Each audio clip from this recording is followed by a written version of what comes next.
Hello YouTube, this is Song, and welcome to my last look at Swordsman Online. This is my third part after I've played this game for a few hours. I think it's been almost 24 hours actually. And I kind of explored it a little bit. I read more about it, decided to see what else I can learn. And I'm going to kind of summarize my findings slash my impression about the game, and at the same time show you some of the features that I found. So as you can see, I'm now a fully developed Shaolin monk with my awesome staff and my awesome no hairness, and I think I have little dots on my head somewhere. Oh no, I don't. I thought I did. And this is, I think it's actually, it's funny because this is actually just a costume. I think it's if I change my uniform. Oh come on, it worked before, didn't it? I thought it did. I guess maybe it didn't. Never mind. I thought it was just a uniform. I was wrong about my life. Okay, never mind. So moving on. So I have a new skill as well, and I'm level 20 now. You hear some people fighting there. I think there's some PvP going on or something. And oh no, it's PvE, just normal PvE. And no, so well, my main concern about this game so far is that for the past 20 levels, it's guided me thoroughly. It's basically held my hand, told me what to do, told me where to go, did most of the things for me because it's auto-pathing. And unfortunately, I don't like that. I like to do things see, this is how angry I am. I like to do things my own way. I'm gonna show you my new skill. It actually propels him into the sky. And yeah, so I personally like to do things my own way, kind of like Age of Wushu, where you can just kind of like do your own thing, you know what I mean? And here you can, because the game really takes your hand, holds it, does everything for you. I mean, one of the reasons why it does that is because it's actually based on the comic book, so there's a huge storyline component. Unfortunately, I don't understand the story because it's in Mandarin, and I know speaking Mandarin.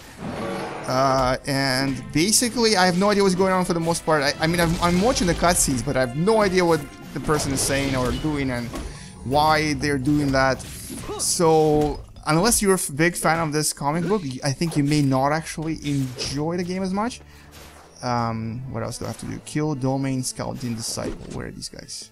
Is that it? Yeah. Oh no, that's not. It's an elite. Shit. Wrong person. I can beat him.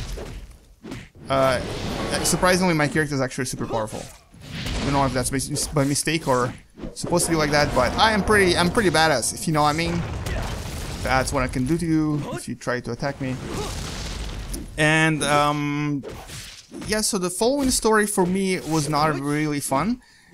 And basically every level I get the same quests. I get like the FedEx quests, I get the go kill that guy 4 times quests.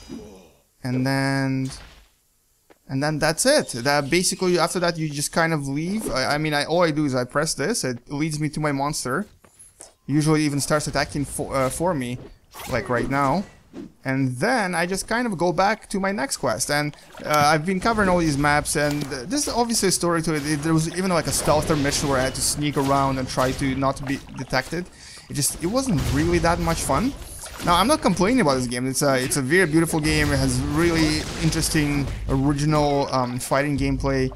It has a somewhat nice storyline, I guess. And it is a pretty awesome game. I personally don't like the games that tend to have, what would you call that? Like a tunnel-like gameplay, where they kind of lead you through this tunnel and you kind of have to follow it, and there's no choice but to follow the tunnel. And you kind of don't really have much to do except for following the directions that the game gives you. Now, Age of Wushu was awesome in that it gave you no directions. You could do whatever the hell you wanted to do, even though it did eventually acquire the pay-to-win component, which kind of killed it for me for a lot of other people. But this game might get the same, and it might also be very linear. Alright, complete my mission. Am I still level 20? Yes, I am. I got some kind of a thingy. Oh no, that's still the same. No, so there's not that many side quests. I think I found one where I have to basically make 5 friends, which made me feel very sad because I don't have any friends in this game and didn't want to drop the quest, but then I figured I'm gonna keep it just to see if I can actually find those quests, find those people. Oh yeah, and also this game has this other feature that where it has, ooh, Antiroxon, you are a scum. A lot of people tell me that on my YouTube channel. No, they don't. I love you guys. What am I doing? I'm fighting these guys, right? So a lot of the way the storyline works in this game is basically once in a while you kind of enter these instances where your character just starts fighting, and I guess you kind of disappear from the map. Maybe other people don't see you anymore, but you're still on the main map. It's just everyone else around you is gone, and you just have to finish your storyline now. So once I kill these guys, it's gonna just throw me back into the normal world. But for now, I'm stuck in this imaginary instance thing. Is that it? Yeah. So you'll see this in a second. I think I have to defeat this guy first. Lek the Grand. Not so grand now, are you? Because I'm about to kick your ass.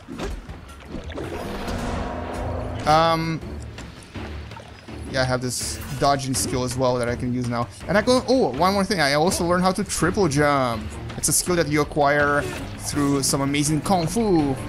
Shaolin Kung Fu allows you to triple jump. Alright, let's kill this guy. Enough effing around. Let's get him. Most of the mobs here, including bosses and elites, are actually relatively easy. I managed to finish an instance by myself where I had to kill several elites at once, and I didn't really have much trouble. I mean, I had to use my potions maybe once or twice, but that was just because I was being silly. But as you can see, there's really nothing to it. You just kind of kill them, and that's it. So the game is not super hard. It's relatively easy. Or maybe it's just because I chose a super awesome class, or maybe I'm just that good. I don't know. And so I think there's also PvP in this area, but I'm not sure how that works yet. Probably similar to games like Age of Wushu. So instances are here. These are all storyline driven, and this is the one I finished where I get ambushed by some mysterious man from somewhere, and they ambush me and I have to defeat them. This is the next one, level 25, and they go up to basically level 80 is your last instance. There's also events here that I can now join, and there's something called Jianghu Games Gambling. Don't like the sound of this, but I have to be level 30 to join them anyway. And so these are, I'm not exactly sure what they are because I haven't tried them yet, but basically it says here, all players above level 30 can place a bet on the outcome of Jianghu Games. So it's some sort of a gambling thing, and I know it's I mean, in Chinese culture, gambling is a really big thing, so that's probably why it's included in there. I don't think a lot of Western players will actually enjoy this, but whatever, you never know. There's also Reno, obviously, that's where you PvP 1-on-1 or 3 against 3. And haven't tried that either yet, mostly because I don't think I'll be doing well at this game. I usually suck, and when I don't suck, I blow. But today I suck. And also because I don't really feel like... No, I have no excuse, I just suck. No excuse, just suckiness. But honestly, this game is definitely worth a try though. Ooh, not enough space, really? Not enough space. Okay, I've already filled everything up. I gotta go sell my crap. Wow, I have a lot of stuff in here. But anyway, so that's the game in a nutshell. Let me just show you some of the other areas I've discovered. Is there something else here? I don't think so. Maybe there is. But basically, yeah. Oh yeah, I have my mount as well, which was given to me by one of the quests. And the graphics are really nice for Chinese Kung Fu based game. That's probably one of the better looking games as well. So really the main problem is that it's a little bit too linear. It doesn't really let you go do your own thing. It kind of guides you through most of the levels. And as you can see, all the monsters are kind of just like standing there. They're like chilling, waiting for you to come up and kill them. And that's I've noticed that about a lot of Kung Fu games. They tend to have that. There'll be just like a bunch of monsters. You can see on the map too, or here. They're just kind of like standing there chilling. You're like, oh yeah, come and kill me, brother. I'm not gonna hurt you. And then they do, or they try to. They try to hurt you. But as you can see, the game is pretty good looking. The Harmony City outskirts. I think I've been here before actually. And you can actually use some of these. Some of these things you can destroy and collect its energy by meditating next to it. Because your health doesn't actually restore by itself. You do have to meditate to restore your health. But yeah, that's really the game in a nutshell. So the bigger thing about it is obviously going to be PvP, and I think that's where the game might actually shine later on, because the whole questing and all that leveling, that's just a backstory to get you to that level where you can start PvPing. And essentially there's 10 different cults, or not cults, clans that are fighting against each other. I'm in the Shaolin clan, and each clan is trying to basically, I guess, get better at Kung Fu, and I do get all these other skills eventually as I level up, and I can basically create my own kind of style using my different skills that I have by using, I think it's right here, yeah, I can actually customize my my combos. I can create my own combos, create them in a way that works for me, and then just use them in PvP, I guess, or any other way. And you do acquire other passive and active skills as you progress through the story. So like I said, I've already acquired the, let me show it to you, where's my awesome kick-ass triple jump. There you go. See how high I can jump? Yeah, that's right. So that's pretty cool. You do acquire things like riding on water, possibly even flying. I don't know if there's flying here, but maybe. I'm not gonna... Maybe it's this. Oh yeah, gliding. There's gliding. And that's something that Age of Wushu had as well. But yeah, this game also has it. So if you do like Age of Wushu, if you like Kung Fu games, if you like playing as Shaolin Master and want to become the best Kung Fu Master in the world, and PvP everyone to bits and basically become like the master of the universe of Swordsman or online, try this game. It's coming into open beta very, very soon. I believe it's June 24th, 2014. The game is pretty good. It's quite enjoyable, has different control scheme, quite an original control scheme, and it does have really nice graphics, nice music, nice everything. My only beef with it is that it's too guided in terms of questing and leveling, but everything else is pretty awesome.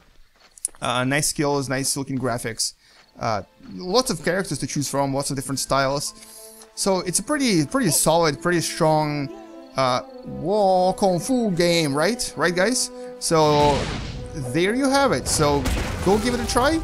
Thank you for watching. Please subscribe to my channel. This has been T-Rexon with the final first look of Swordsman Online. I believe this is still closed beta, but since there's no NDA, I'm totally telling everyone about this game. Thank you for watching. Please subscribe, and game you later, alligators. Bye bye.